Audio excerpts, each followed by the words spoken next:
ඔයාට සිංහල ස්ක්‍රිප් එකක් ඕඩියෝ එකට කන්වර්ට් කරගන්න ඕන්න දැන් ඒ යස් කල එක ලේසිම කරගන්න පුළුව ඉති මෙන් මේ ස්ටප් ටික ෆලෝ කර ප්‍රෝම එක Google ටෙක්ස්ට ස්පීච් කියලා මෙන්න මේ විදියට සර්ච් කරගන්න ඊට පස්සෙන සර්ච් ලිස්ට් එක උඩම තියෙන Google AI ස්ටඩියෝ කියන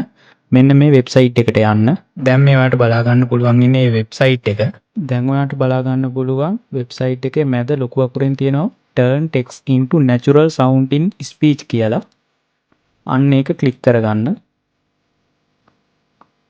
දැන් ඔයාට බලාගන්න පුළුවන් මෙන්න මේ විදියට ස්පීච් බ්ලොග් එකක් ඒක උඩ තියෙනවා මෙන්න මේ විදියට ස්පීකර් 1 කියලා නමක්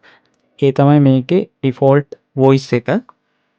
ඔයාට වෙන වොයිස් එකකට මාරු වෙන්න ඕන නම් මෙන්න මේ ස්පීකර් සෙටින් කියන එකට ගිහිල්ලා මෙන්න මේ විදියට එන වොයිසස් ලිස්ට් එකෙන් කැමති එකක් සිලෙක්ට් කරගන්න පුළුවන් What idea do you want to bring to life?